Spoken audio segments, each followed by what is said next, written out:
Šaukštas proto. Iš asmeninio dienoraščio 2000 kažkelintų metų gruodžio 7. Kodėl visiems sekasi?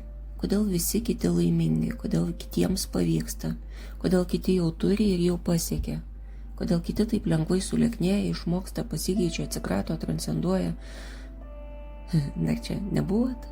O tada sveiki atvykę į vieną populiariausių liūnų, kuriame dirbu reindžeriu. Galiu sakyti, pelkininku? Vyr pelkių vanda, kuri ir pati kartais įsmunka iki ausų? Šie klausimai neįtikėtinai gajus. Vis laukiu, kada jie nusmuks kartu su senesniais sociokultūrinio sodos sluoksniais, bet jie ateina vėl ir vėl, su kiekviena šiaip jau kitokia karta. Gal dabar jau dėl kitokių priežasčių, bet niekiek nemažiau spalvoti. Ir su tokiu pat niršiu smaugiantis. Lyg būtų kažkoks visuotinis teisėjas, kuris skirsto apdovanojimus ir bausmes.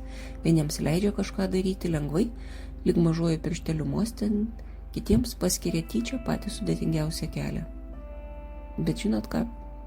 Nėra teisėjo. Aišku, kad tai mano nuomonė, aišku, kad yra ir kitokių, bet tas teisėjas man skamba gal net blogiau už kosmologinę konstantą ar Here Be Dragons, už kartoninę iškarpą, kurio užpildome nežinomas ir nesuprantamas vietas. Lyg būtumėm aiškiaregiai ir matytumėm kitų žmonių pastangas iki paskutinės žailgosios ir galėtumėm labai objektyviai ir pamatuotai palyginti su nuosavomis pastangomis, kurias iš tiesų matėme iki žailgosios. Bet taip nėra. Čia nėra net ir nuomonių, neįmanoma pamatyti ir vertinti visko, ką kažkas padaro galutiniam matomam rezultatui pasiekti. Jūs nežinot, ką kitas žmogus perėjo, iškentė, pakėlė, kiek kartų suklupo ir svarbiausia, kiek kartų atsikėlė, kad ateitų ten, kur jį matot. O dar yra visiškai pliki ir laukiniai atsitiktinumai, kurie nėra kito žmogaus nuopelnas, kurie nėra kitam žmogui skirtas apdovanojimas, tiesiog tai atsitiktinumas. Taip, tai dovana ir tokių dovanų mes turime kiekvienas, bet kaip žinia, kitapus žalia žalesnė ir kitų dovanų norisi labiau, savo dovanas tuo tarpu visiškai ignoruojant, o dažnai jų net ir nežinant.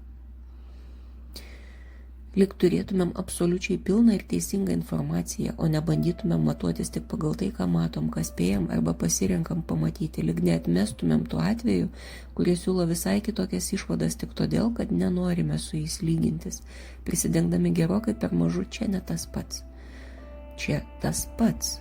Čia tas pats nenori būti bajorė, nori būti carienė ir lygintis norime tik su carienėmis. Bet ką bevertintumėm, dažniausiai esame pačioje normalioje pasiskirstimo tankmėje. Nei per daug nuskriausti, nei per daug apdovanoti, bet žinodami tik ribotą žmonių gyvenimo scenarijų, dovanų ir trūkumų sąrašą. Ribotą žinojimą bandome užpildyti visokiais absoliučiais visada, amžinai, niekada ir nuolat teiginiais. Visiems visada yra visaip. Ne, nėra taip, kad blogai tik man, o kitiems tik gerai, taip atrodo. Ir ta regimybė ateina su užduotimi. Dažniausiai su bizūnu. Ne, gerai, atsiprašau, motyvacija. Kažką pakeisti. Bet dėmesys į juo kažkaip labai lengvai nuslysta ir vietoj to, kad imtumėm kažką veikti ir daryti, imamės arba bizūno tyrinėjimu, arba dar blogiau stringam savęs plakime. Savęs žalojimas turi tik vieną naudingą funkciją – leidžia nesiimti veiksmų. Bet jeigu nors mažą žingsnelį palipėtumėm ant racionalių kalbelės, pamatytumėm, kad ta nauda irgi tik atrodo.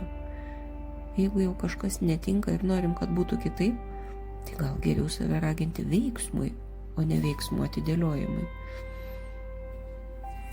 Galiausiai, lyg lygintis galėtumėm su 1, 2 ar 3 iškeliais pavyzdžiais, kurie yra patikimi ir vertingi įkvėpimo šaltiniai. Lyg iš begalinio prieinamų pasilyginimų skaičiaus galime išsikasti tą, kuris jau bus tikras ir teisingas. Maža to, jį iš karto atpažinsim, kuris tuo pačiu vieno mažojo pirštelio mostu padės išspręsti viską be didesnių pastangų.